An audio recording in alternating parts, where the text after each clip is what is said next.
Guy mi lo thon asai chung in chung television zone ba mi goita kumna neila me chakan ga ngai rina gang pu kho kai tong loi dana greetings sai kai chung in chung bek thang rina kumna ti da pitong the kumna asai ni kai chakan ga ngai tong rai mi pinai suna kai state level hai kho akai aram ramji kabui kai long ko kumna organize lo na ba me asai organize lo mam rina kai tong state level ga ngai celebration committee rina kumna organize lo pitong mi goina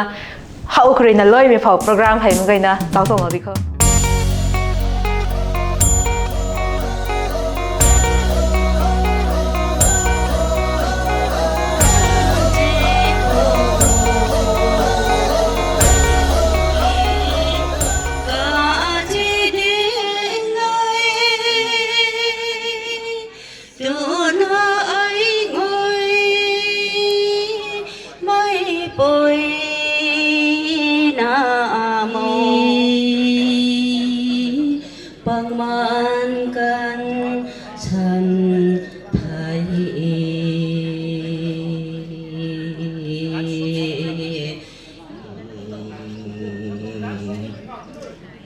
Cây rau rồi tiêu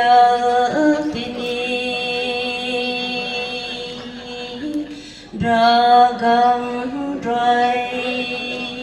thằng cụ thế mấy gọi nó mày tài khai scan gạch ai toang này la mày mấy gọi nó khâu in đào ấyไปนะnày la mày toang anh ấy gọi scan khâu anh ấy gọi chỉ lấy rong mày toang anh ấy gọi rong mày cà bui mày toang gạch ngay sao mày hay anh ấy gọi nắp tay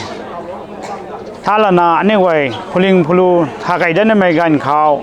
ta anh mày gọiนี่ไว้ไม่หูเขาง่ายไม่ไว้ตรงง่ายแท้นี่ไว้จูนแสงไม่ตรงสกายง่ายตรงไม่ไว้นั่นไม่ใครจะเลี้ยงเราไม่ไว้เขาพังไม่สุกันเดียวนะนี่ไว้ในล้านนะไม่ไว้นั่นไม่ได้สนะอันนี้ไว้กบัมบายนะบ้าไม่เดลีเขาบ้าไม่มุมไบเขาบ้าไม่นาการแลนด์อัสสามมณิปุรเขาบ้าไม่บายทุกไม่ไว้บ้าไม่ไว้อันนี้ไว้สกายง่ายตรงในลาเซง่ายไหมจูนเซงไหมตรงวิสตีเราไปตรงเทไม่ไหวนะง่ายช่วยนะง่ายข้ออันนี้ไหวลุงซ้ำนะลุงไหมอันนี้ไหวจัตติตามาสวงนะลุงไม่ตรงง่ายสุนะอันนี้ไหวตรง culture identity ให้ไม่ไหวนะเขาโชว์เคสไม่ตรงสุนะลุงเขาตัวไม่ซาโลนะไม่เขาลอยมสุนเททองกุเทมณีปุรกีฟุรุคดีมากีตรงอันบ่พัซร์เฟสติวัลเลยวิสิงห์มนุงดาเจริญจัตติกีควายที่เห็นมารู้ช่วยว่ายามนั้นชุบพะว่ายามนั้นเมสเซจปีบัดกุมบ่เฟสติวัลกางไงก็ไม่ลากประดามารู้อินะเจริญจัตติคุติมักตาอามาสุงมณีปุรเลยดีบ่ประชาคุติมักตาไอ้กี่ไม่กี่ตะกี้ยายพระปาวจลพิจารีให้บ่ก็ไม่สินะลากประดาเอาจิกมณีปุรเลยดีบ่ตั้งดูเลยตาตัวกี้ปุ่นสีสิตามาปูมันนะ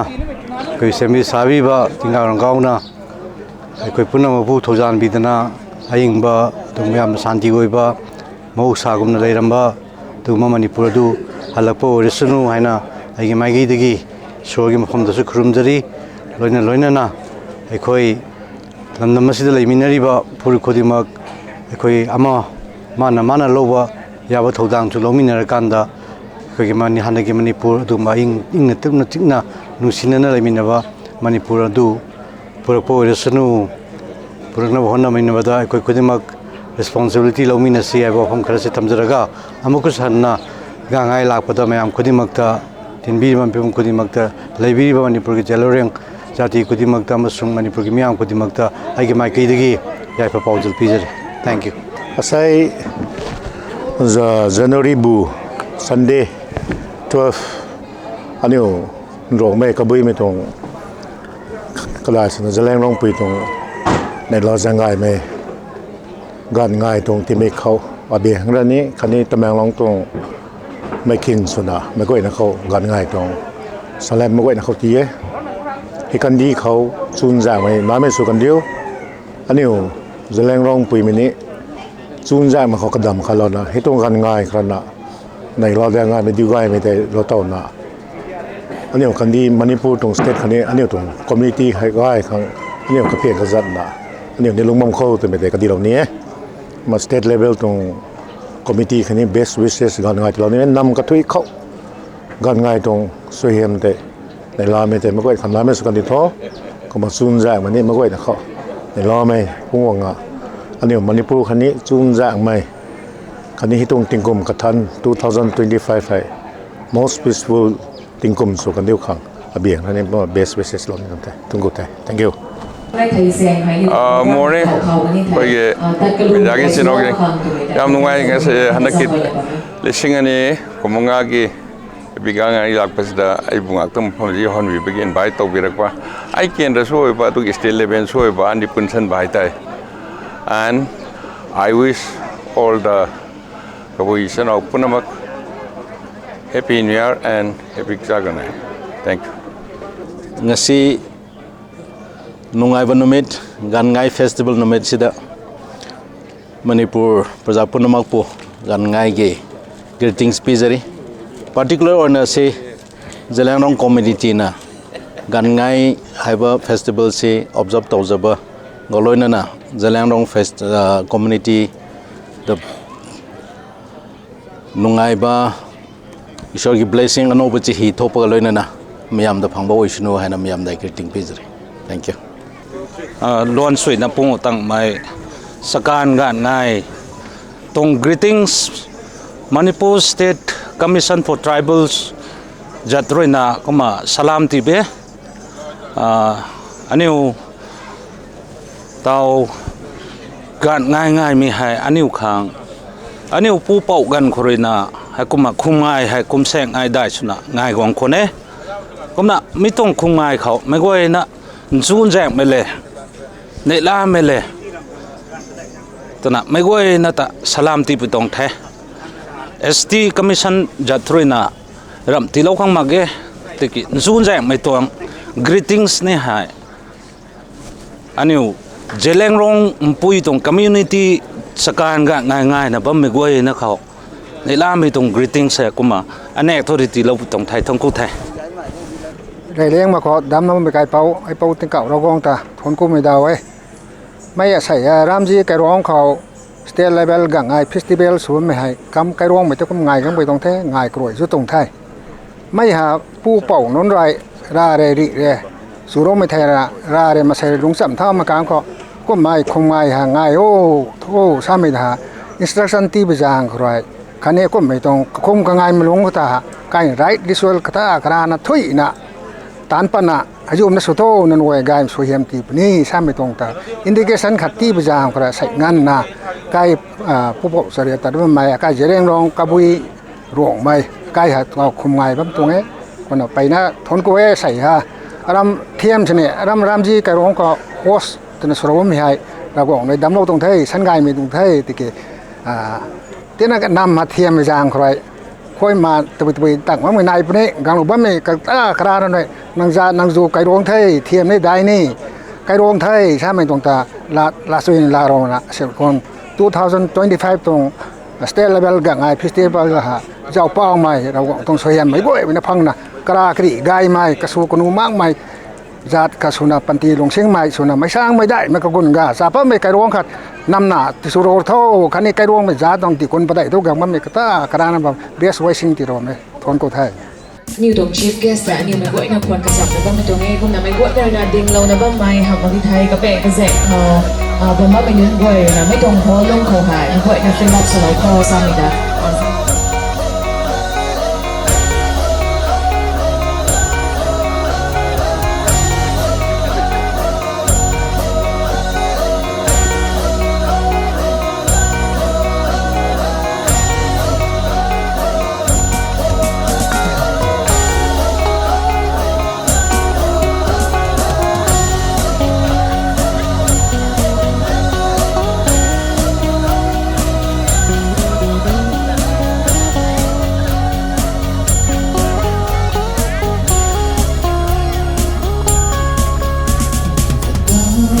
con hai vì quăng phú khẩu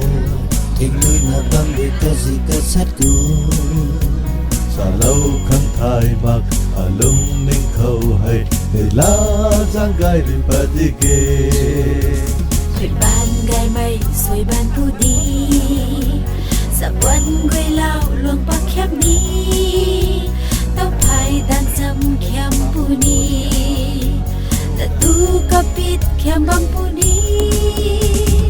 น้ำบางได้ไม่เท่าคำนาเลี้ยงบางผู้แหวกับผ่านขัดตัวรักได้เศร้ากับผ่านขัดตัวเป็นเงาเศร้าบังแหวคอย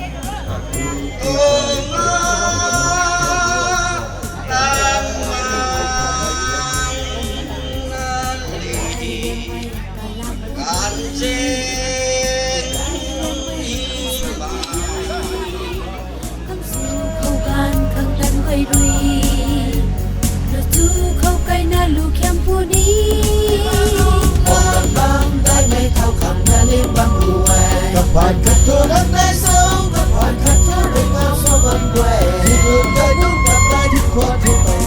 tình cũ cũng sẽ cần tu phú khẩu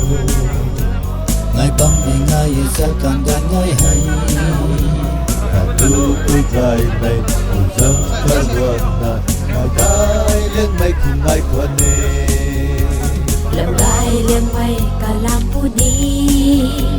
ลูกไก่เลี้ยงไม่ได้ส่วนผู้ดีข้างสูงข้างกลางข้างสังเคยดูเราจูบเข้าไปน้ำดูจังผู้นี้ cũng sẽ cần tu phú khẩu ngày băng ngày ngày sẽ càng gan ngày hay tu tôi cài mây cùng dân ta luôn là ngày cái lên mây cùng mai quan nè Distinguished seats. Ikaw ay patay ng ilaw ko ng Gigitri Square in a stage called Tagbuha Mekao.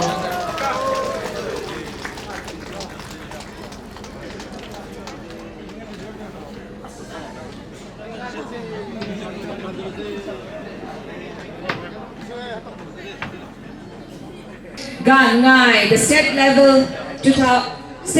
Gangay 2025. Gangay Hai, a post-harvest festival. It is the most important in all respects of the Zeliangrong people of Manipur, Assam and Nagaland. To all our dignitaries for sparing your time from your busy schedule and coming and marking this function. Thank you so much. Hojik Jaupan Kai Khang, Jaupan Kai May, Haribasi, Ekoi holy wine, Ekoi offer to Almighty God. Sigi ritual se ekwegi aramji kulgi kulapa sina lobiri. Hãy bảo tí cậu nó vong tâm mấy pu sle tâm thu mấy pu tận tận lông mấy pu thôi. Hey nang tao na na so mấy chơi lên long. Assam Manipur to gang mấy mấy quê em na ra sẽ không sakan cả ngay so còn ban ram gì cái rong khâu. Lang papani pu thôi. Hey tí con đó bắtคุณปะไดทุกครั้งไม่กลัวไม่ได้ใช้ปุ๊บถึงกับร้องต้องนักคุณอาจารย์นะลานาใส่จักรานก็ง่ายโชคคุมตีงไงตีงไก่คองไม่ตู้ไม่คงไม่ยังมาคนนับรันไก่ตัวจับว่าไก่ต้องเท่าดีไก่นิ้วเท่าไม่ตู้ไม่ยังนะไก่เจริญร้องจะต้องติดคุณปะไดทุกนั้นแม่ไก่นุ่นไม่กลัวไม่นั่งไก่แต่สุดท้ายเราที่ปัวเฮ้กระปูก็ใช้คำนำไปช่วยมาสอบไม่กี่เราพงนะสางเท้าได้เท้าไม่รับจับรู้สักไม่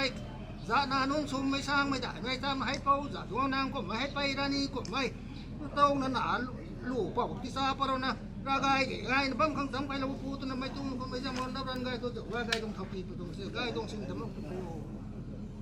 ไก่ติกรามไปติกรามมันดังที่รู้เขาใส่เอสก่อน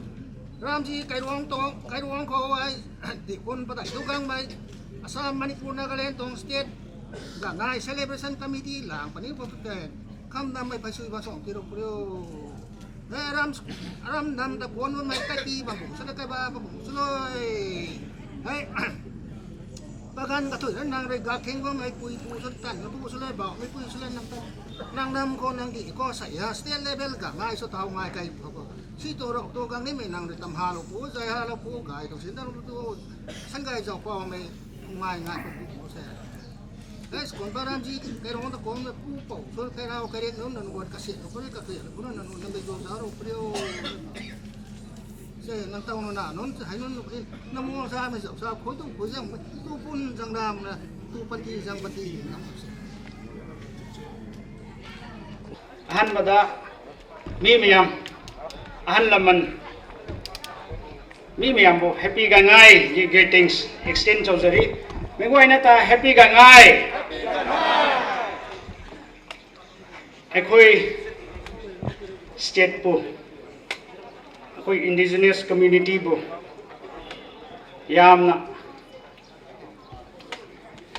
tongan ba atopa leaders ga khat khena ba nungsi ba wa da ngakana thabakta pukning da aseng ba yauraga ko state pu lusing duna akoi bu especially ai bu haradi tapi tambi duna to biba ekoi leader koi honorable chief minister ekoi jelengong gi ekoi rongmei kabui gi kumhei yamna important oiba ekoi culture gi ekoi identity ekoi existence gi sida suru yaubi bagi dama yamna nuaiba ekoi jati gi leader jelengong gi ekoi rongmei kabui gi masung ekoi organizing committee gi tarap taki ai welcome tawjari sir ekoi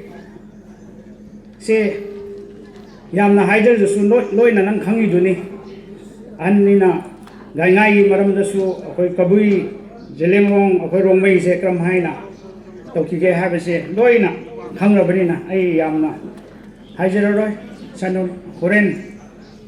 ngangi do matam da mi yang phajana tabisi अखोई की honourable minister अखोई तमो विश्वजीत सिंह अदुगा अखोई की याम्बा honourable minister ओवंगो न्यूमाई अनि गोई टोंगन थाव ngन khatsuna ti palungpu le nai nai he allow suna sai re na ani goite nusing na tabam tong the sam sai na jen na tabam tong the pai na sai te ne pai na dai na thongku tong the aduga guest of honor akoi tamo keba akoi khopum gi haredi tamo keba se khopum gi mi gumo mi ni akoi aduga asi khun gi khudak ta hairaga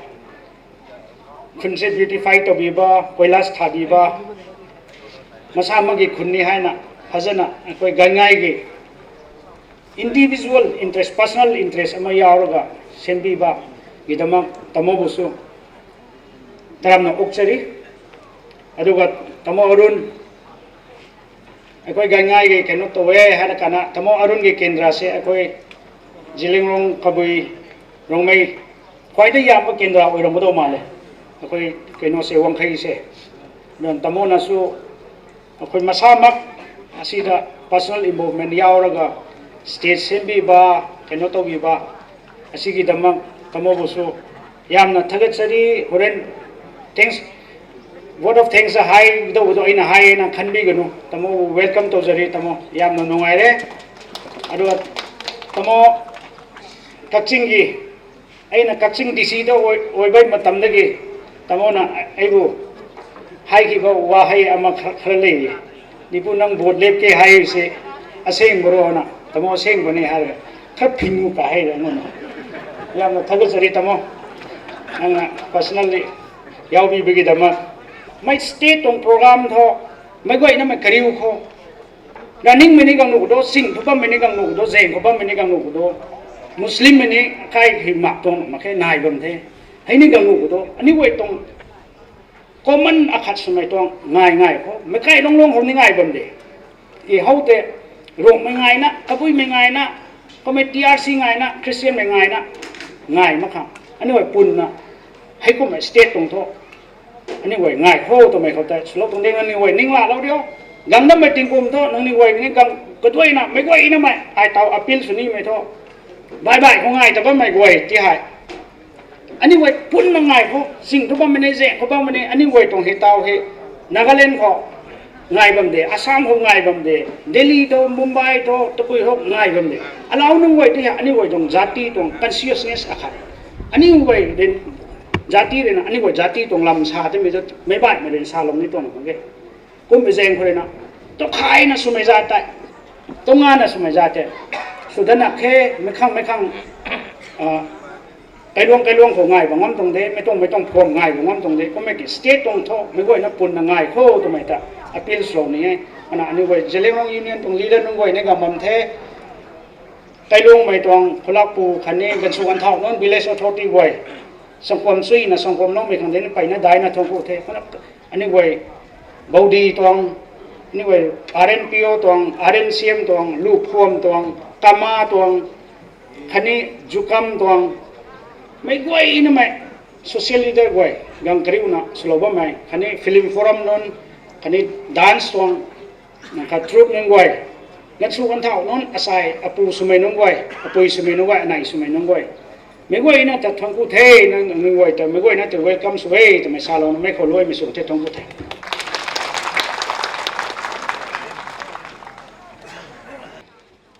presentation ta ni quay और chief minister खां हान बदा खुन दिकिन गांग तो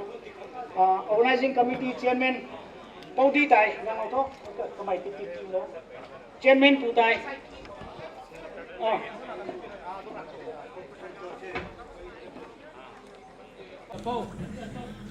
पौदी खुन दिकिन पौदी Sai tigi, sa parang sai tigi.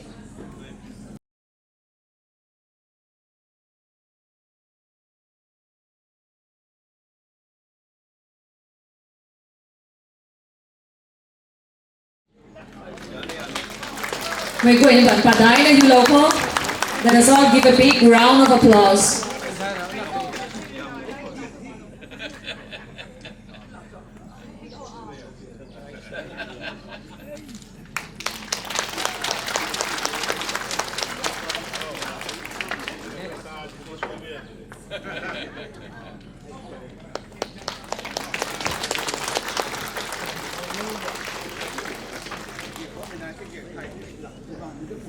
Next, Honorable Minister.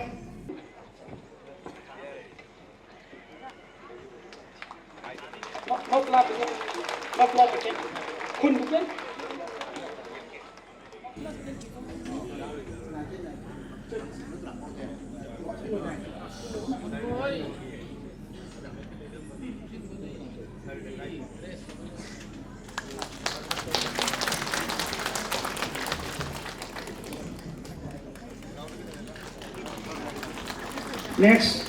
ako'y promote ba local honorable MLA.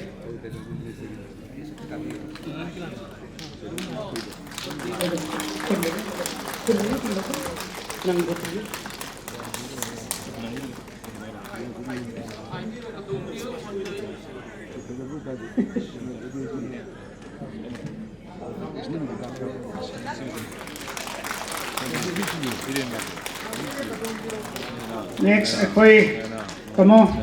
Arun Honorable MLA Wangkhay.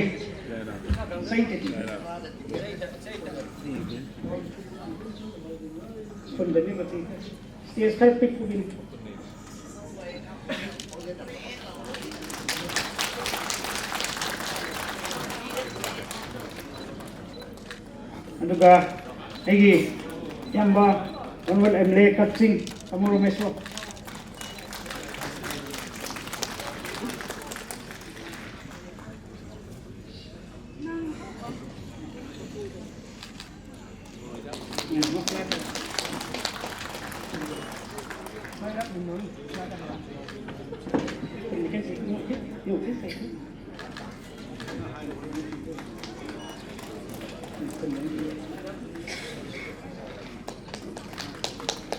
aduga akhoi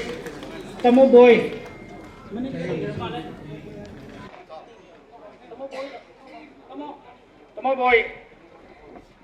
tamo boy akhoi gi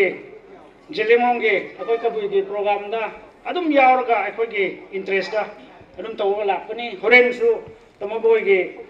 request ama suggestion ama akhoi tada awambona akhoi jadonong park ki akhoi honorable CM da appeal tawgini adu ai hojikte haido oi adu tada awambona to bisu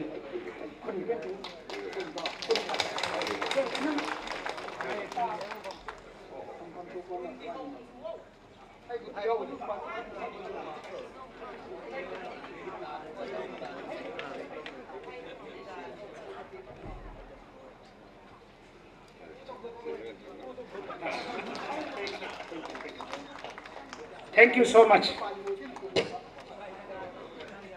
Thank you, Paul D. Gangmai, IAS retired Honorable Chairman of Hill Area Committee. Your leadership and guidance have always been a source of light for our people.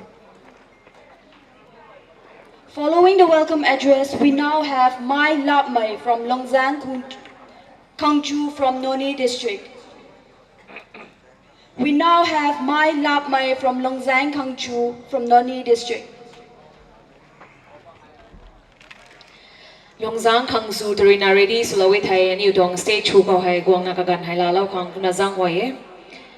Mai Lap Mai, the production of new fire on the first day of the festival is an important ritual that symbolizes the start of a new year. The fire is produced by rubbing dry wood and split bamboo pieces together, and it is distributed to every household in the community. The new fire represents the cleansing of the old year and the beginning of a new fresh start. It signifies the beginning of a peaceful and bright future. Making of holy fire is for the purification and prosperity for the entire community. Kumna mailap nitong Ganhai, Longzang, Kangju, Noni District, Manipur, Rinaka Ganhai, lalo na bamte.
Creation of fire represents the cleansing of the old year and the beginning of a new fresh start. Anu takan itong tingkul makanataw, tingkul makathalibong na fresh start ito itong represents itong new Mai Lap Mai Rap Mai nakawa may hai anu Korina dry wood or split bamboo like Korina kalap na mai hai tipat kang tu na nakarapam itong mai hai ni upau kan Korina subong may itong tiyak ate mai kau hai kau na bangke ko na ban pau mai ban na bangke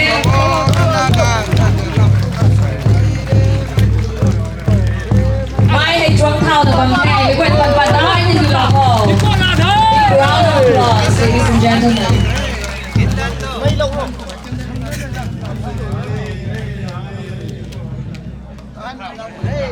Kekule, Longzang, Kangju, Noni District, and Yorina.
Gwai Hai Zimthiang Educational Sporting Association the Kanyurina Gwai Chai Lam to my Hai Lam locally Gwai Chai Lam from Zimthiang Educational Sporting Association.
Gwai Chai Lam.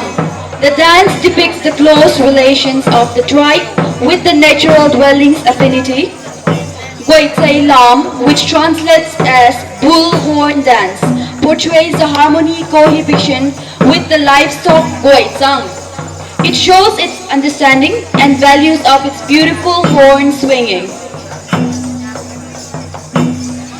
The dance is believed to perform in remembrance of Gwai Chang for its enormous help in the tribe setting. The dance is performed both by men and women in unison of kwang, drum, siang kiang,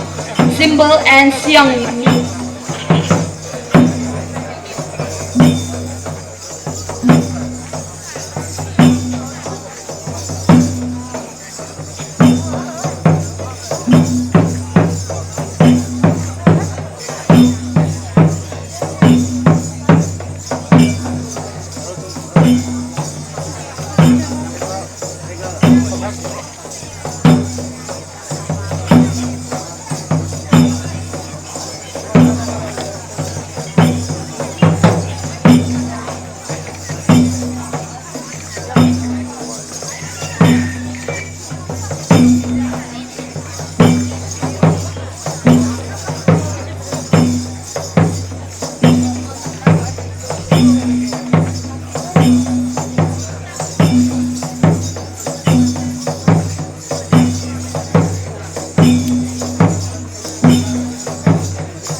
Gwai Chai Lam.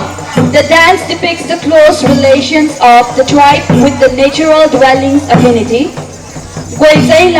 Chai Lam, which translates as bullhorn dance, portrays the harmony cohabitation with the livestock Gwai Chang. It shows its close understanding and values of its beautification, horn swinging. The dance is believed to perform in remembrance of Gwai Chang for its enormous help in the tribe settling. The dance is performed by both men and women in the unison of kwang, which is drum, and Siang Kuang, which is the cymbal, and Siang Miu, which is the gong.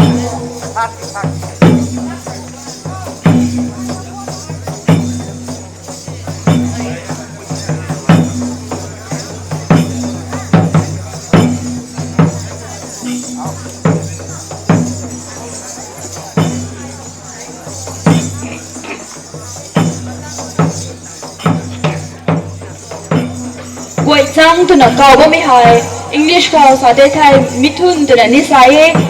kum lana Thailand kau sai thai sandang tu na ni hai na ba me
Hogaye, Mengnuntung dance. That was a beautiful dance performed by Jim Thiang Educational Sporting Association. May guay na ban paday na hiulaw da ko ni. Thank you so much. Matang kao Mahabali Kabui Imphal. I request Mahabali Kabui Imphal to kindly come and take their time. Kanarini dance highly allowed that ni.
Mahabali Kabui Impal Nung Niu na lam chui na la mamai Nung Niu Paiban Karina Nung Niu Tong Kuang Karina Su chui na su lau me khang ta dai na thong kong mi tuang the. We are honored to hear from the distinguished leaders present with us today. First, I invite Pau Sapam Kunjakeshwar Keba Singh, Honorable MLA of Patsoy AC, to deliver his address as guest of honor. On bada aina space of gathering ida warang warang tham jatang ida ai ki right thang ba ai chi kitang problem le ba duna sum anup sum hap le ba se me apung ngap ire na khanjaraga sai guringi lepta na sataraka kawai sinau singjalur rongmai gang naik kumai ngasing-ngasing state level da ramji likai kobi likai sida pangthokpa ayam thagase sigi celebration committee gi chairman amasung member punamak kendagi mir ama oina mapamasta sinbagi kari hanya jaga sida tahan biba amasung Manipur Library punamak mapamasta pundara ano basay na lakpa amasung epigang na lakpa sida kumai sigi aktor riso ay yawn bilbigi tanjab biba ay special thanks sagjabane celebration committee gi chairman amasung member punamak rajya gi thakta pangpokta asigumba kangnai 2025 ki sumlaba thoram asigi sequence abiriba atoiba mitunglang abiriba koi mayam punamko lamtin lamtak piriba yang Mr. Siri and Biren Singachi Torungi Sababati Abiriba Ongol Nimai Minister Water Resources Relief and Disasters Management Nga Gimang Manga Lakpiram Laka Masag Asino Chapi Kraba Honorable Minister Bisorjit Aigi hinau kai kum nazariba yangi lusingba siri Arun Kumar host obiriba digang mai chairman Hill Hearers Committee Honorable MLA Nungba aigi no Jeb Panmai Honorable MLA Tamilang Manipur ki jaga di lakpiriba purvasi mukki lengbiragliba prajai Paipan Singh Imai Ben Singh Sinau Singh Marumpam Singh Isa Singh asunaba host hoina yamna chawba thodang lagriba Ramji Lekai Simaki Alaman Singh Sinau Singh Maruina Youth Singh Shah Singh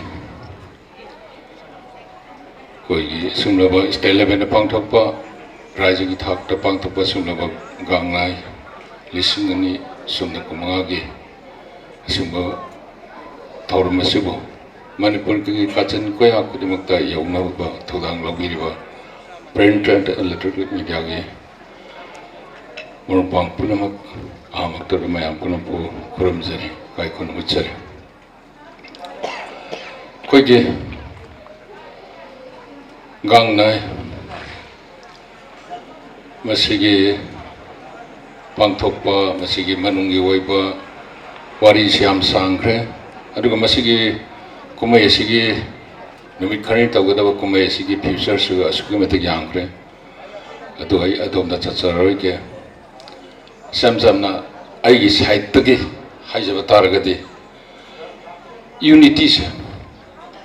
unity se sumba kumai sna lakada puruk ki leiriba tradition की culture की मसी revive तौगी तजासे मसी गांगनाय सिसु कबई सिनोक्सिंग जेलरोंग अदरोंगई सिनोक्सिंग की आईदी यामना opportunity na kanjay say jaga di lakwa different forms of dance the traditional noiba song ki waiwa hoboga do aisu say kun mari kumnga sum kawai sinau singat tinar koda yam unique oi bai ta masiki kudong jap silorga ain appeal tawjini metude mayang gedung unity mayang gedung amata ga oneness we base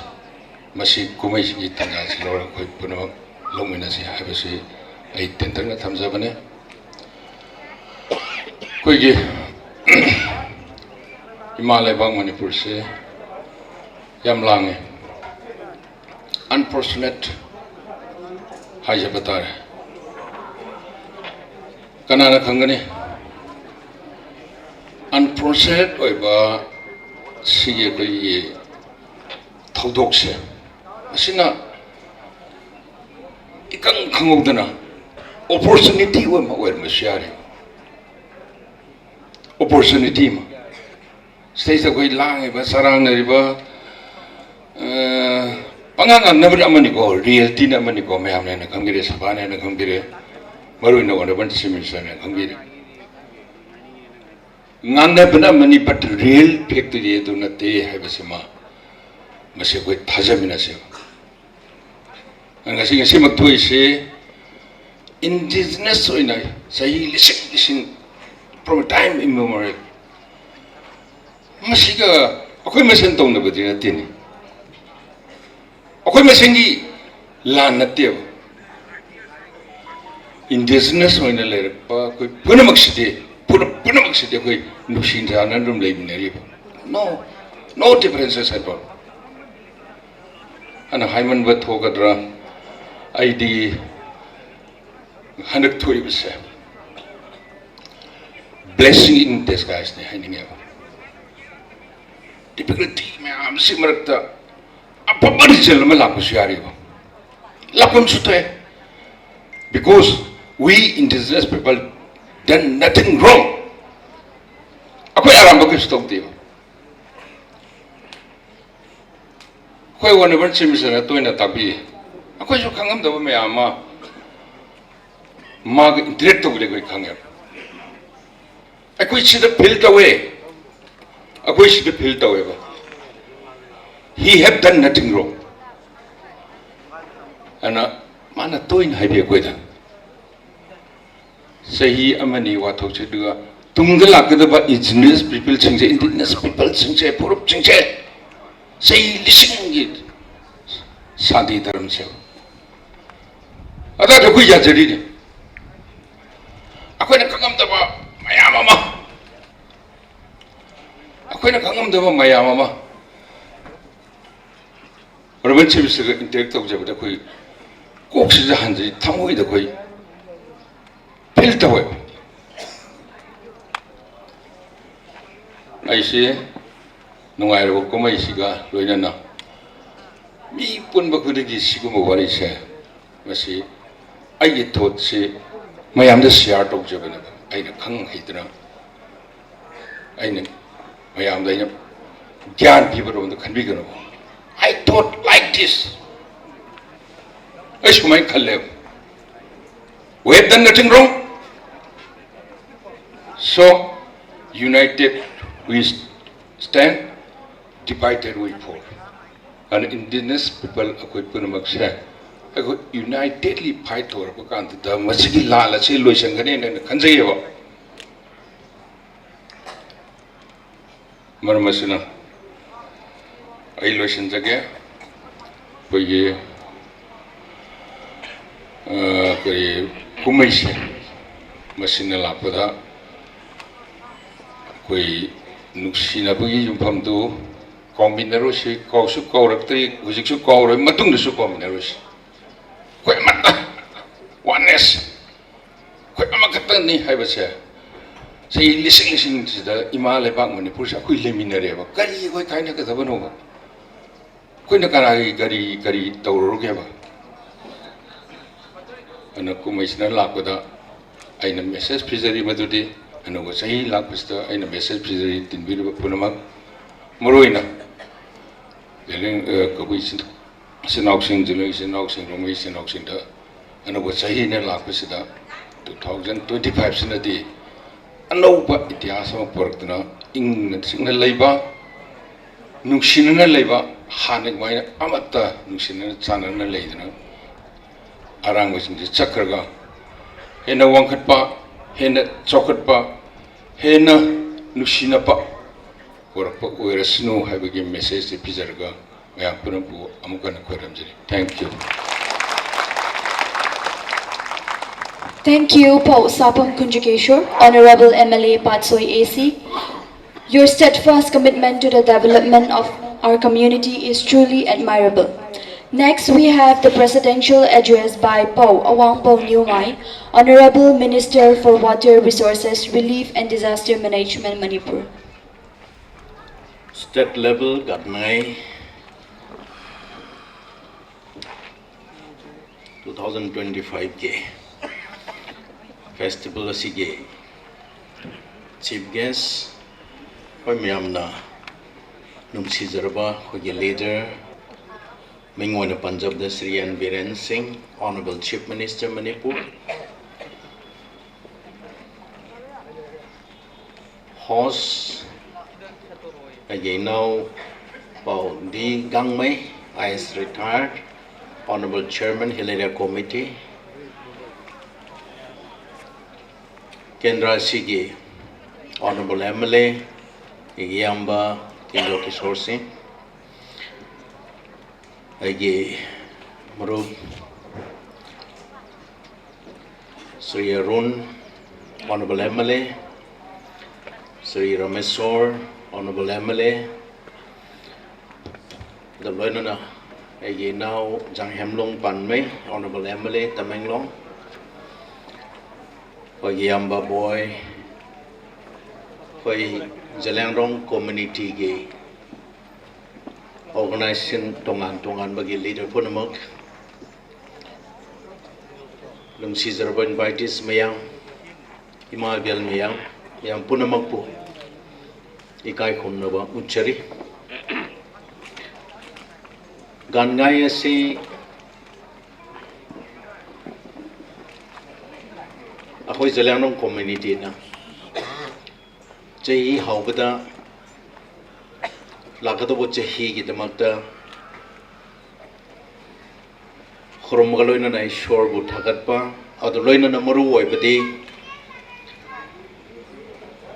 phattabu afaba ngambagi. It's a celebration of the victory over bad, victory over darkness, light na darkness bungame, amamba bu angan banangame, phatta bu phaba ngame habagi festival galoina na. Komsi 2025 ki chahi ase Manipur Praja Punamaki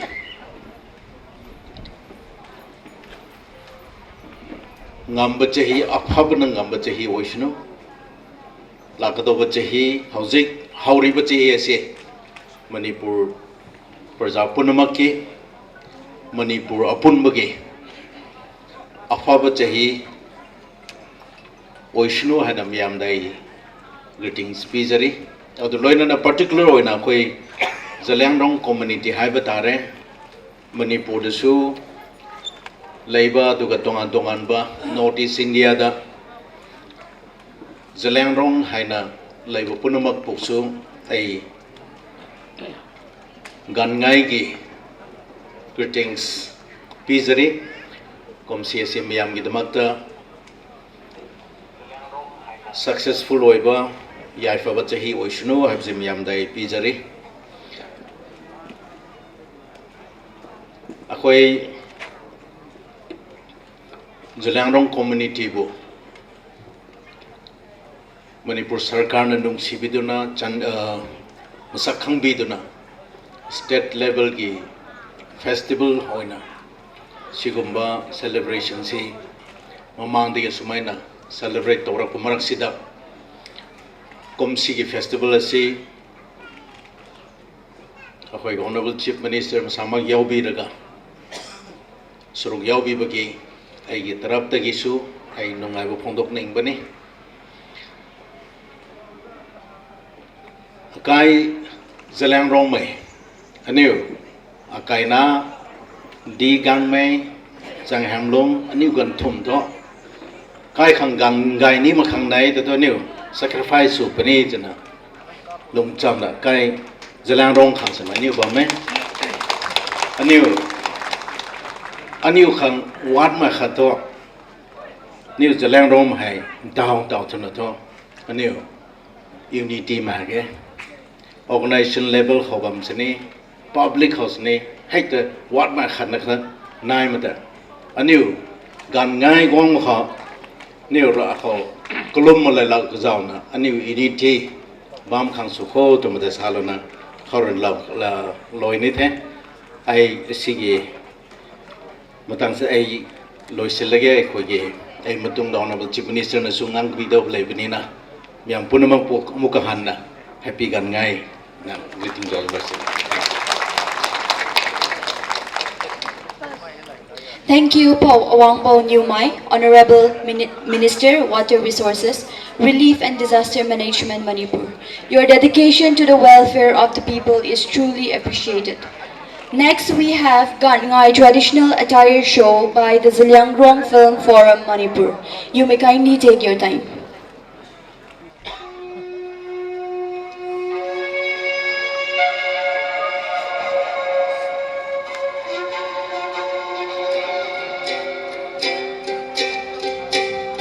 Tao tat panaba may hai show opener pau kasang thai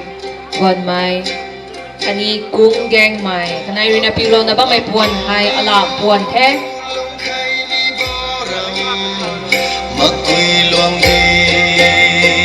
kung go hare liang tuang katang mai rin liu ngawi mai luang di mai ram galung wang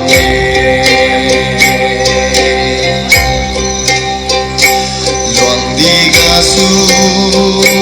luang kiu bo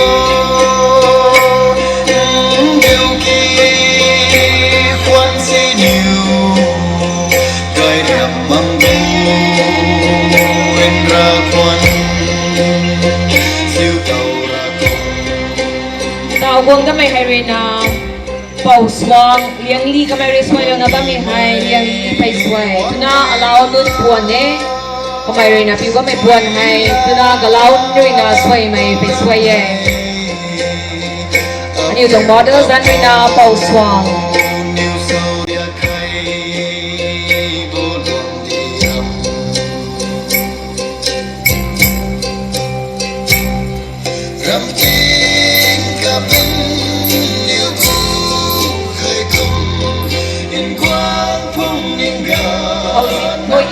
model si na pauswang maduga mana set iba izo sina lay sabi angang sin na set pa panik ni palaw na ba may na Bonnie and Pilot kanay rin na sway na ba may hay swang nai gan alaw nun ray piu may puwan akani tinay gan nun rin na piu may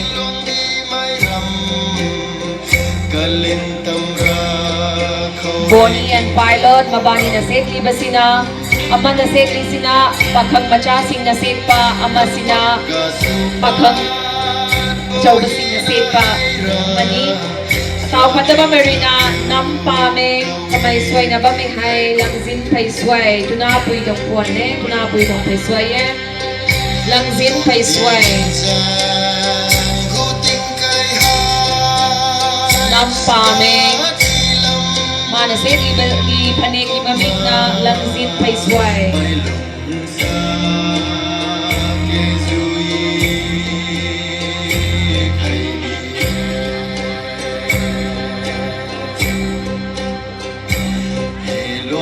พัฒนาบ้านไม่หายลุงได้แอนวิจำงำเลียวลุงได้แอนวิจำงำเลียว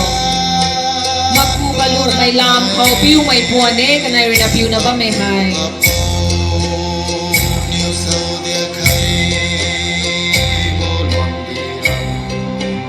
ลุงได้แอนวิจำงำเลียวเวอยู่หูเขาดิ่งนะบ้านไม่หายมาคูบาลูไม่ลามเขาปิ้วไม่ปวนเน่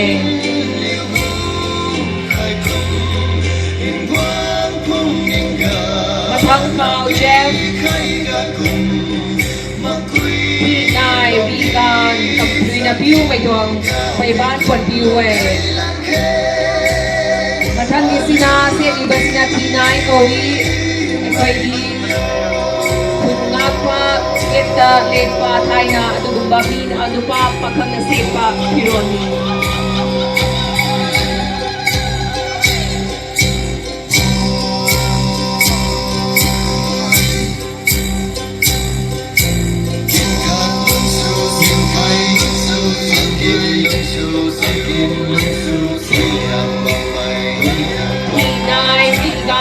ไม่การเลยนะส่วนไม่คนพิวเองมาทั้งเขาเกเบรียล่าและอัทันเลียวแต่ในเวลาพิวนะบ้าไม่ปวนให้ดูน่าคุยใกล้บ้าเขาพิวไม่ปวนเน่ไปสวยเองมาทั้งละอิบสินาเกเบรียล่าและอัทันเลียวมาบาลีนะเซตอิบพันิกสินาเลยซาบิสินายุ่งดันเลยบักันดาเซตบัพันิกนี่กับสันวินาเกียกินดูน่าเขาไม่ไปสวยจังไห้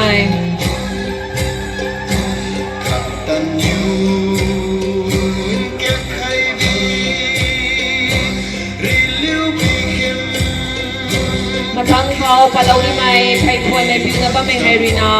ไปลินแอนกัมบีจุงมากันในรีพิวนะบ้าไม่พวนให้รากะลุงไม่พวนรากะลุงเขาพิวไม่พวนเน่มาบานีนะเซตอีบาพิโซซีไลคุรุมบะมาตำดาเซตปาพิโซนี้ไปลินแอนกัมบีจุง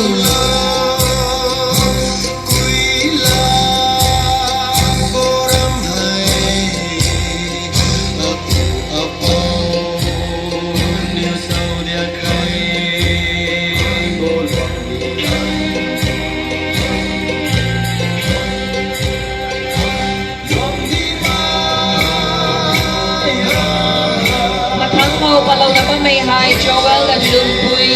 มันเศร้าไม่พวนดูนะเขาเองในนะพี่บ้าไม่หายสินพันนะบ้าไม่ปวดใส่ให้โจเวลและลุงปุยเราจึงโทรเลยอีสินายคุยนะพงสุบดานะจะกับพงใครบดาคุยนะสิสินนะบ้าป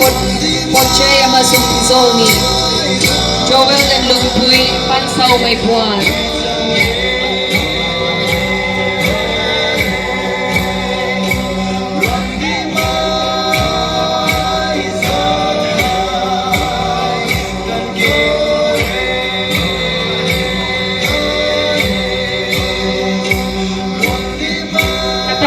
Kalau naba may Irina, Lungen, Wangbo, and Sumitra. Kanay Irina Pilo naba may buwan hay kay Kau, Piu may buwan eh.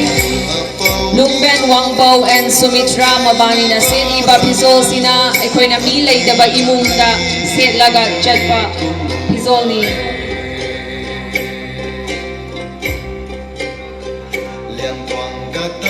Lungen, Wangbo, and Sumitra kay Kau dat mayเขาปิ้วไม่ไปบ้านเอง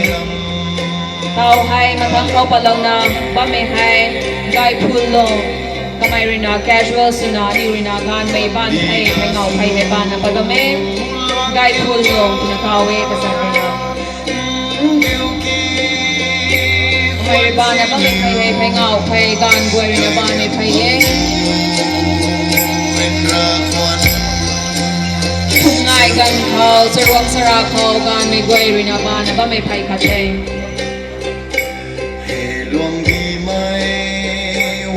เขาสิจะติบาลปัทังสินามานะอิบัติสินาไปปัทังสินา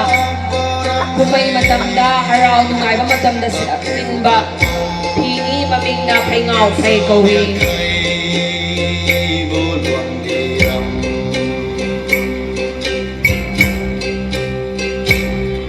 Last but not least, ꯑꯩꯈꯣꯏꯒꯤ last year showstopper ꯑꯣꯏꯅ ꯊꯣꯛꯂꯛꯀꯗꯧꯕ Johnson and Katsangai Lupalmay.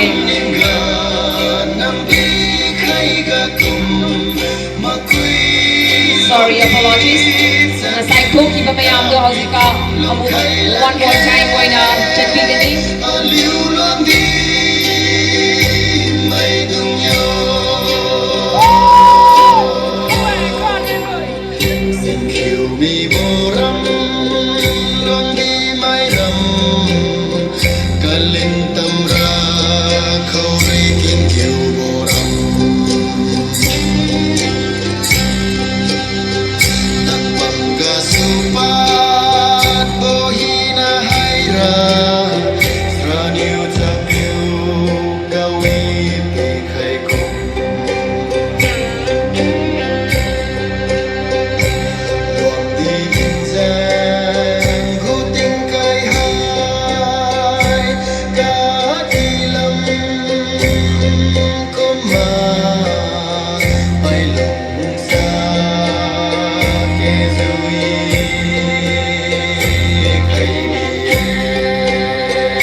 Traditional attire show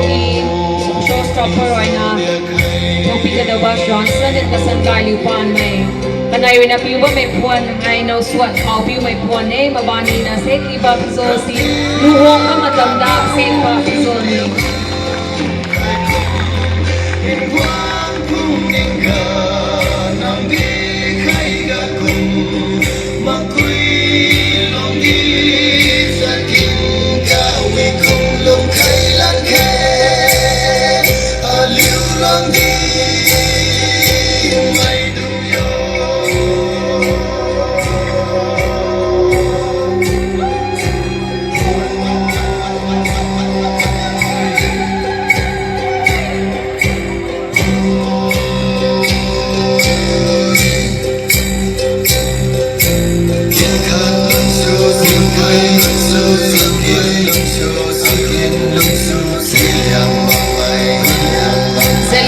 May tungkol view hugay may kagan katong tingnik na na kabamsa na view na ba may tong may balon ko ay Delia law na ba may hay Zelegrong Philip Forum Manipur kanirin na may tong traditional attire show hay na ba may tong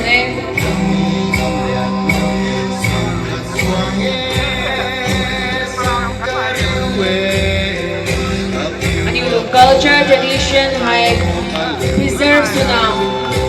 chui na pun piu pe ba ne piu na bang manaye tu me jadi ning tau me dai dia lo na ba me tong hai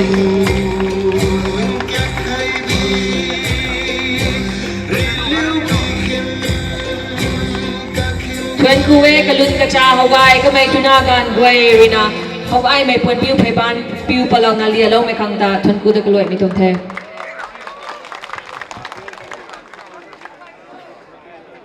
Thank you, Zaliang Rong Film Forum. Each garment tells a story of heritage, identity, and craftsmanship, reflecting the pride of our people. Everyone, please give a round of applause for the Zaliang Film Forum Manipur. Finally, the highlight of the session is the chief guest speech by the Honorable Chief Minister of Manipur, Paul N. Biren Singh. His leadership has been instrumental in fostering growth and harmony in our state. Please welcome him with a round of applause.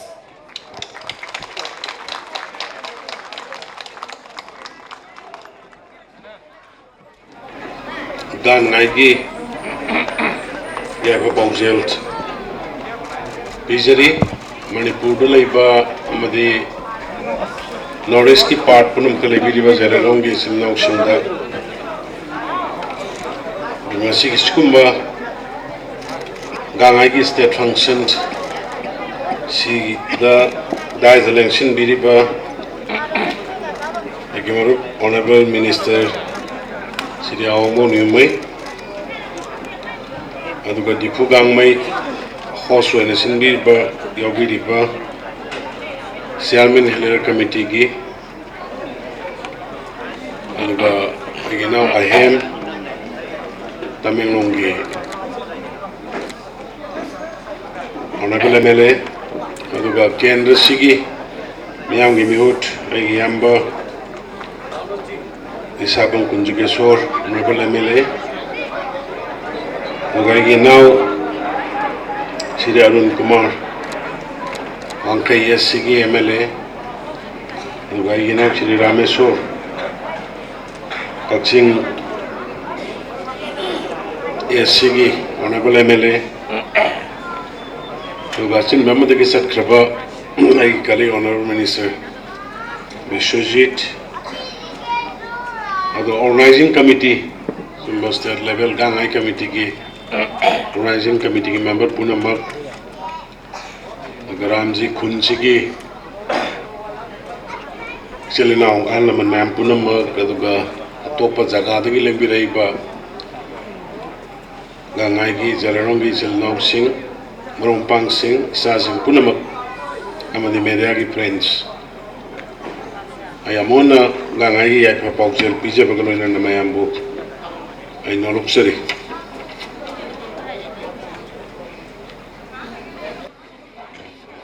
Kenosi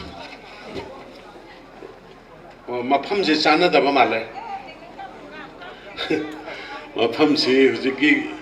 Zalarongi film forum naga tauriba ringa side dance troupe naga tauriba moigi just yamna peculiar roiba duga yamna attractive roiba phajaba singsi why not matham mathang sahi degi koi sangai ethnic part ta tobugi doge chauna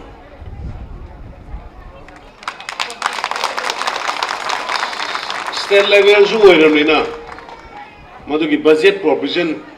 Mayam Imphal dagi kari dagi channinga ga su bus loi lere adu ki bus ki satpagi do bharat gi do sarkar ne henkala lore ne mama ha phanne henkala lore bu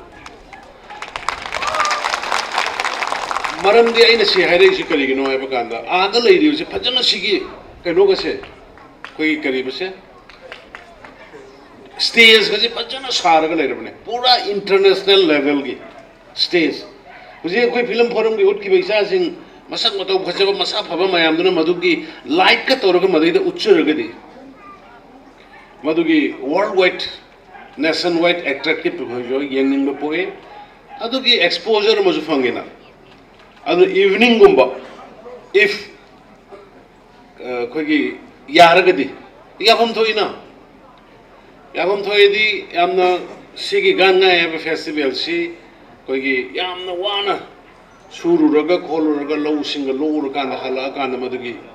anoba sahi lakpagi mai marong lolpagi harauba nungaiba isora nijaba lakadaba kumdu phanbinaba santi lehanaba laibaksida phananaba jati sibu phananabagi aduga makhalgi yamna pot aduga maihorondagi aina yamna interest leijabadi maihorondagi indigenous ama mangde yes akoju hindu ne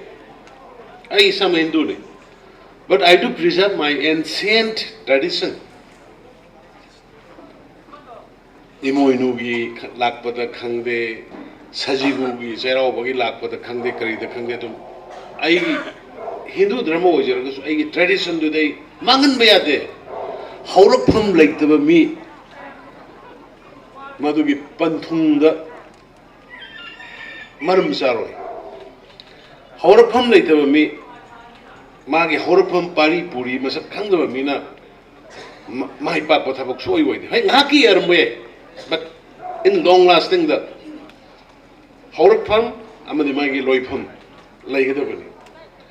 And the Horapam say a quick Horiba port, say a quick, talk with the way. Say Kabui Singa Nasi Makal Makaki Kabuis the Maming Mayam Lakre, boys, yellow wrong day. Adu ada and pang talk request they akwai na khang ba kabui rongmai jalerong hairaga loina khang me do ngasi di karai de kino machet group lai ba dong tawi hoi madu politically socially mayami khanar ga tawo rong ne aina feel to udu aje bani but akwai de amato ino jalerong gi lai ba community mayam se amato ino we kabui ga khena ba su leite Hujikti Kabuina Tongane Mohai Tawi, Zelerong Tongani Hadi Tawi, Romaina Tongani Hadi Tawi. Masi Kari Labro Kangdeko, but I apam the Pongseven, I apam the Hajam. Mamanagi Puari the Epics, Manipurgi, Kabui Salang Maiba. Kambatoi Giwari is epics, ne? Like a mega summoning Guarini. Madudagi lack relationship name. Madungasi di Madu, Equi Trace stone in a bohonade. Makut Madugi, Kongul linen in a bohonade, Madugi dick down in a bohonade. Kabu Salang Maibagi, Kanago Mamata Seres when a Kramina Pukas. Aduna Koina. Madam Dangasi had a relationship. Yeah. Sometimes public pressure dagi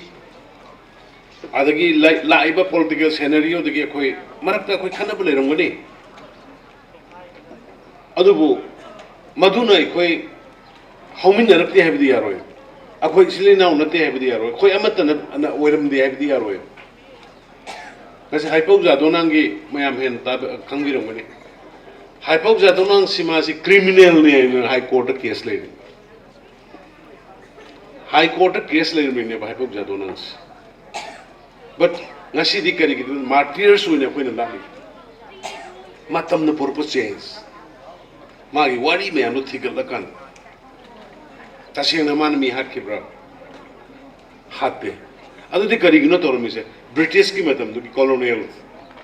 era another madu loina chum thoka no je koina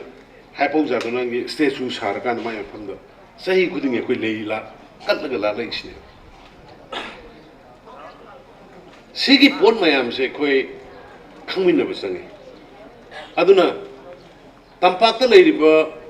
leiminare ba sai sa kaya dagi leiraba ekoi gi kabui sinau sing rongmai jelerong sinau sing na koi dai ngasi ai gi request mo sido na koi so ownership ki responsibility lo ni ownership ma tau jani da ma tau jani da moi tau jani da nataba this is your lane Manipur se noi gi sulam ne Tamenglong ga leiri bagi su Manipur se mo khoi gi lam ne Imphal se mo khoi gi ne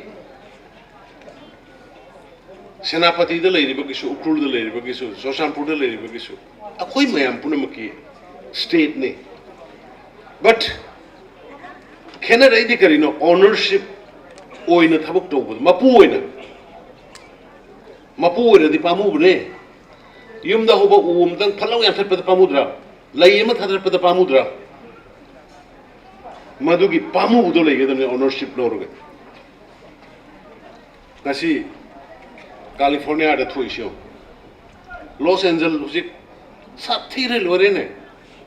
pithribi de masidagi da sathi be loire Wildfire was my Taubusi. It's the first time in the history of the universe. Oh, in the Sakre Lore. Oh, in the Tungre. Say, man great, man made me. I know why I concentrate on nature. I know forest reservation. But why I am trying to save the reserve forest? Why I am trying to save, protect that forest? Karigino, Asukumu se talk tanabo. Nature da koi ot pahen malle koi. Nature bo koi care to bo what le. Adu ngasi nature na tawri me amsyo. Sa amuk da talk the flood. Dubai the Marbhumi gilam desert to the flood tola abnine. Manipur the flood ahum lak shubani and that ahum lak tawuni ho. Landslide the yum ninghai ga mi kya no si se. Si punamak se koina nature da koina we're doing wrong things. Nature अखोई फजना preserve तौगदबनी nature सिंगरुबदगी human kind थेंगनरिब अखोई अवाब नोंग नोंबगिस अदो नखोइना चिंग लेबिरिब इसिन लाउसिना मदु ए अखोई लमनिको हैबगी ownership याउन थबक तौबिरगदी उया लोय मफम चाना चाना लौ मफम लौ उगनी nga pha mphom nga pha gani nung pe pe aba jaga da pe gani pet ka ba ya da u kham ga da mphom u thambi gani lei sat ka da mphom da lei sat pe salan gani pukri le ga da mphom da pukri le gani akhoi di yo tampak da su yang akhoi turen chening ai letre khopsan ba da drain chening ai letre khopsan ba da u pambi ma u ba ya de kidan char khoi yang that da gi lang ni masana khoi adu di nesor ne khoi da masana warak lak patabani ei khoi noi da nate ngam se noi na khon yan ngam mani ai di yango nong da su ngam me nusit da su ngam me mai da su ngam me tawro ini aduna ai khoi nature bu preserve toksi protect toksi kana gi favor da nate human kind khoi gi mioi ba khoi gi hingna ba nong tan koi na hai jirse aduna si ai na han gi si gi lambi si mot pon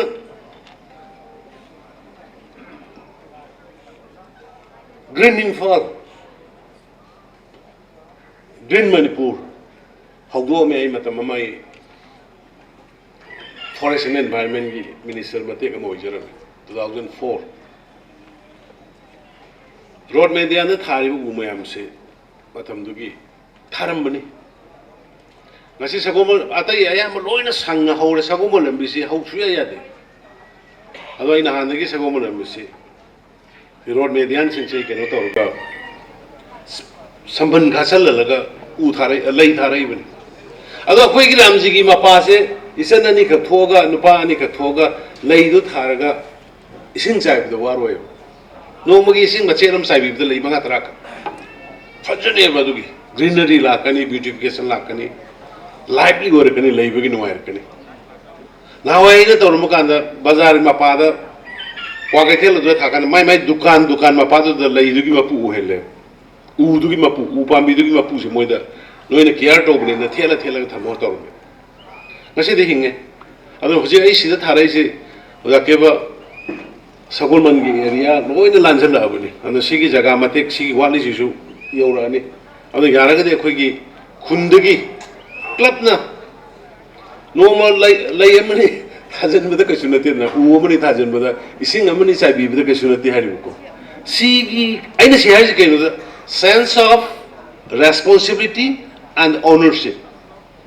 अखोइ लेबाक सा कोन अंगे hi the लेबाक सि मपु से कोइ पुन्नु वइसे ए villain मनाइ तौजनि मा CM नत्रो ngang ngang जो सैनिंग से जो करी मांगोन द मा थौ तौसनु अदु यारो बिरेन तौबदा सोइ बसु ता फुताइ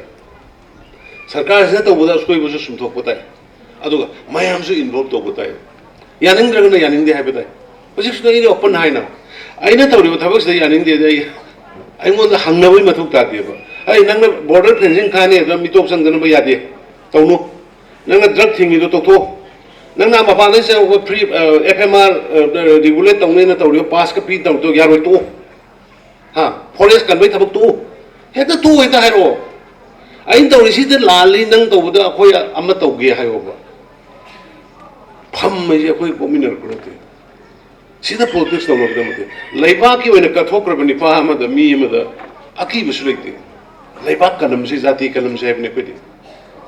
hoje ain haiba point de lali haiba mi ko da tholo hayeng adu ma koi sarkar tok tok bi ge bolo ai khoi na tawri ba government na tawri post de lali bang ko da tholo adu natna hoje tawri se yam sathi ba ai ngarang ama thengnai nahan ai opposition leader de palaro ge mana China ga India ga gi border gi matang ga ngang ba China na samai to guna Bharat ki LOC se line of control si da kilometer ani hena loksan gare na mana ngang 2 kilometer China singa samai to gre haina Bharat to mil lai hai adai da army ship tu khumbu do army ship tu ki interview ma da mana khumme करीनो सुमाय तगुना LOC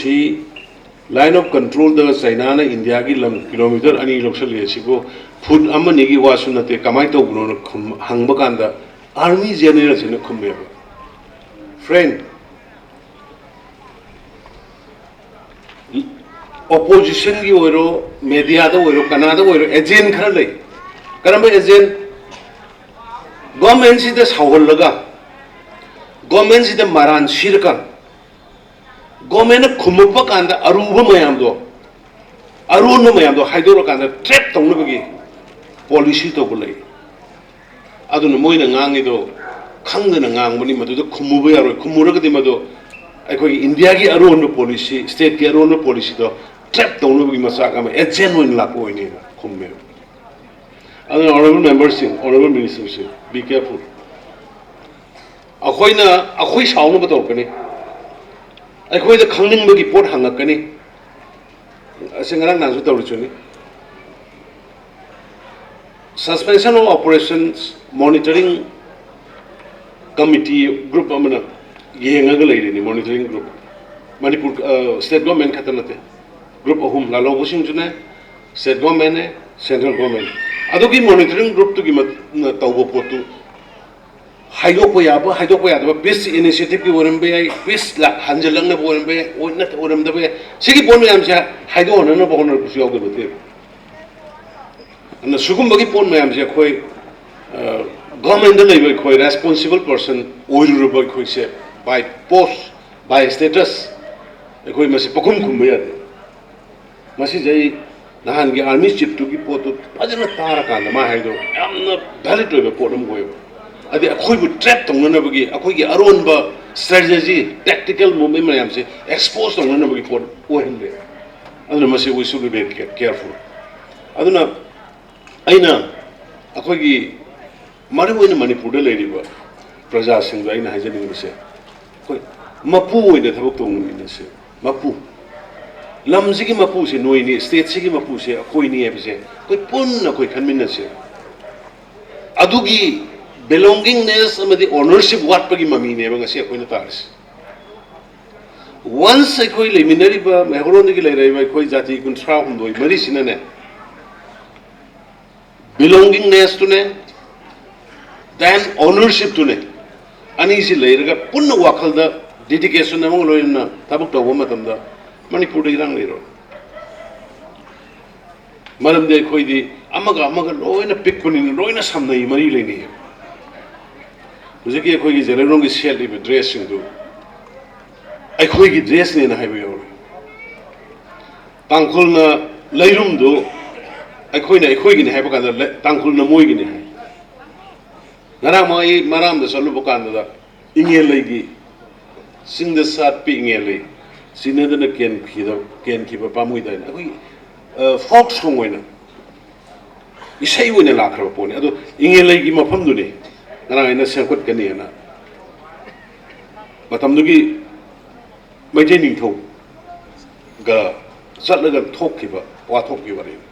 जे लांगोल गी the लेरिबा लालिसे कोइ इमा इंगे लेगी सक्तम ने how for सुमिक खंग Lali खंगे but अखोगी थाजनब अदुना समायना लेनरिब relation मयाम से याम नंगना लेग्रा जाने खोय अदु बुंगासीदी कराइदगिनो खोइसी लापना हनबदौना मा सिलई मसी खोय यागुमसे अइ साइबदो रिलीजन नंग नंग या पामसो अनिंगबदो but don't forget where you belongs who you are nang karai de horokono nangi ancient forefather kaugul nangi lam kaugul adu warage de koi peace laigani understanding laigani adu ga koi amat punsin badal yam line thokani adu sugumba yam phajaba sigi state level ki thoin wangkat pani aina awalbo adagi ahem hoi difu hoi adagi civil society mayam tanar kanda masi pukhat kya hedana अदुबो खरा फजन chown function तो होनिंबगी नै नंग साइर तो अदुना मथंग जैदगी दि यारगदि canoe दो हजिकी chown सालाइरबनी अखोय कबुई गिसु सारबनी लेंगमै सु यावरबनी जेलें रोंमै गिसु युमदो आदा सगाई इंथी पार्क सारी कोई लोइना ट्राइब पुनमुकी मागी युमसु लेरबनी मधुगी नाकंदुदा चाउरबा सुमाइना साना मी लिसिंग मरी मंगा पुनबा यानी स्टेज दुगी ममांगा मदा तौरकांदा उवा फजना हौरबनी नाना आई हदकी इसिंग चाउबई मतुंग दम हुजे नाना सेंथोलबनी मधुदैदा एनी अखोगी कम्युनिटी सिंगी कल्चरल ग मरी लेनबा कल्चर ग मरी लेनबा ट्रेडिशन ग मरी लेनबा और से फिल्म की सासिंग मोइगी तौनिंग थबकसिंग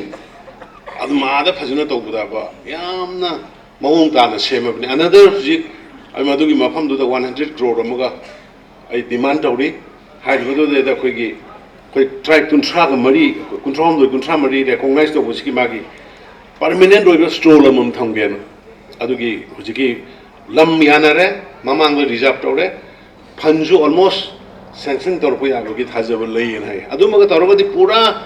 हब अम ओइदोरबन कोई कम्युनिटी कंट्रोल दो मरीसी अदगी मथंग दसिदैदा कोई अमा सागली यूनिटी मॉल कुठी के कोलगिदा यूनिटी मॉल सी कइनोने ट्राइब खुदिंगमकी स्टोर अमम लैनी जलेरोंगी सु ट्राइब सिंग मामागी तोंगानबा सिंग दुगी लैगनी अदगी थादौ पाइते अदगी वाईफाई मैतैगी तांखुलगी माउगी मारांगी लोई लेगने अदगी मॉल सुसु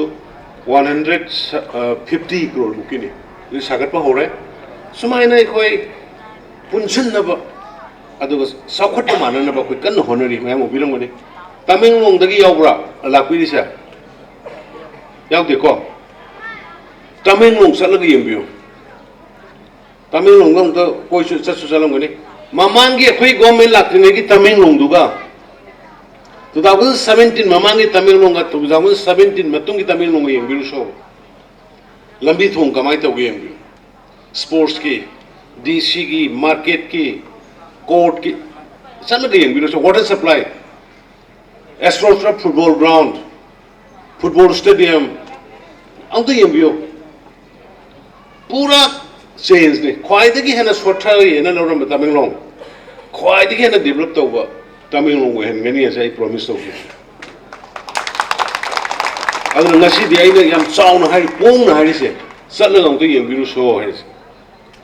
matamamda ising thangningai phangdena tamilinong the water scarcity drinking water scarcity lakna khunhongna ba hormabani remember singdon go were leibe yaroina hongba hormabani but I personally visited there aduga madugi mamanga satminara kanda ayamo ko chala kanda hangoi padana ariba pato ahen injani ko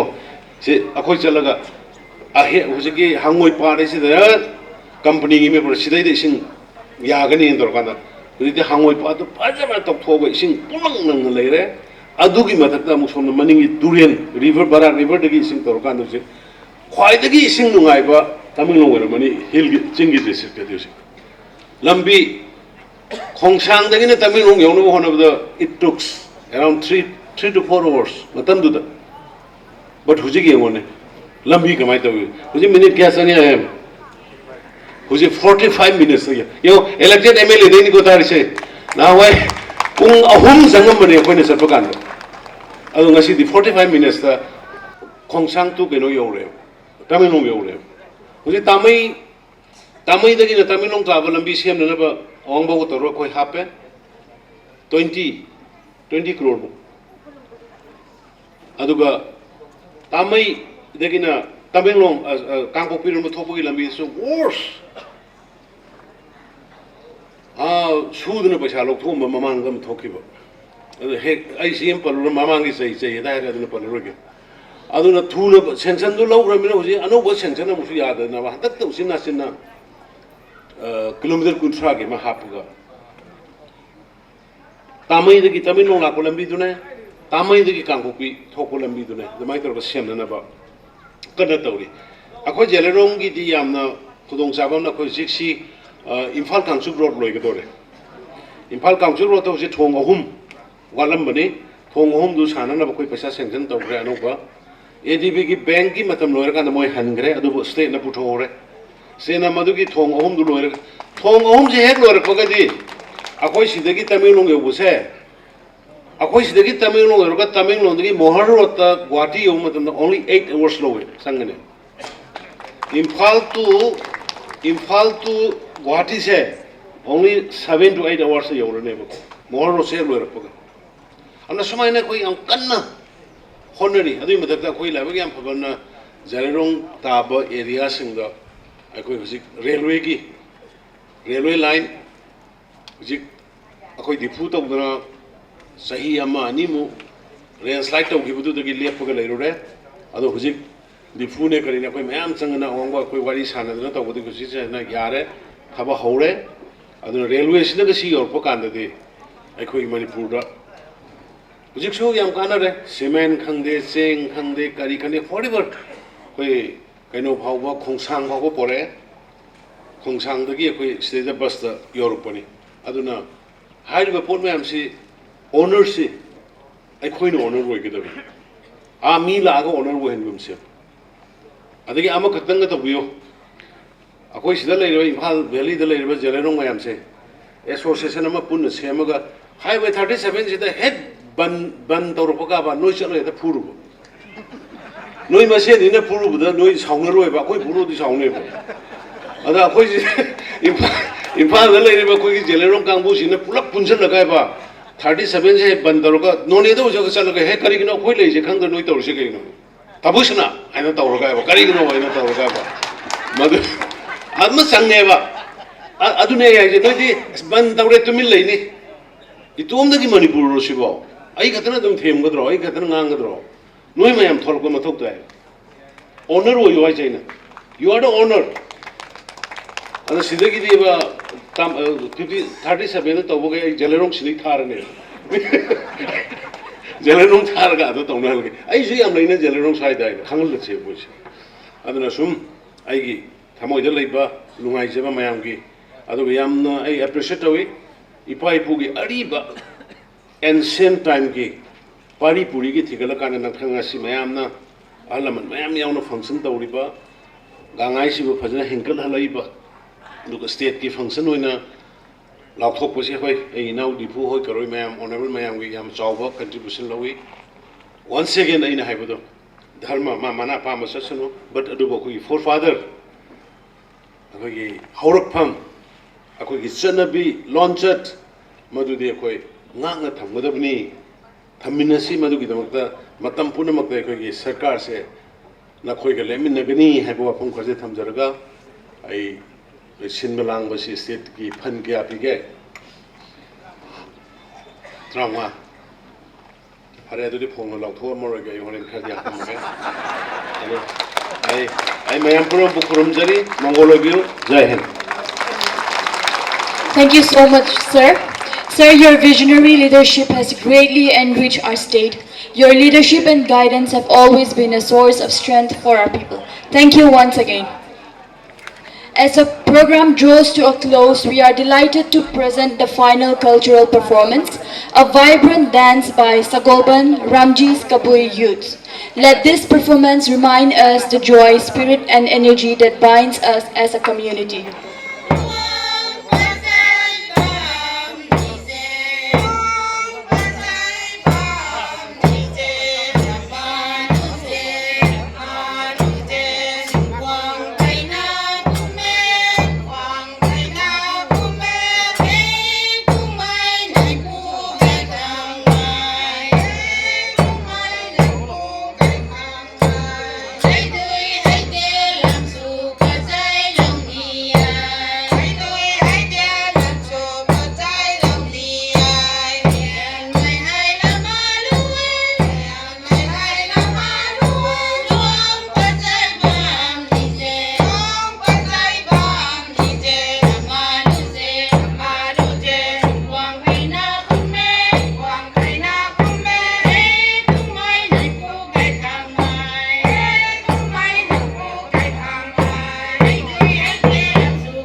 performance. ไม่ก่อยนะงานง่ายก็ง่ายได้เลยthank you ไอ้คอยกี้ยามนะมารู้ไว้บ้า step 11กันง่ายดาเลี้ยงดีรักป้า10 เกสไว้นะมันมิงไว้นะปัญจรบดาเป้าN. Biren Singh Mahaki Kolik Lakpi Riba Mantri MLA Mayambu Gangai Asigi Silang Liba Committee Traptagi Hagat Chai Haiba Yam Nungai Re Haiba Paudam Tijabani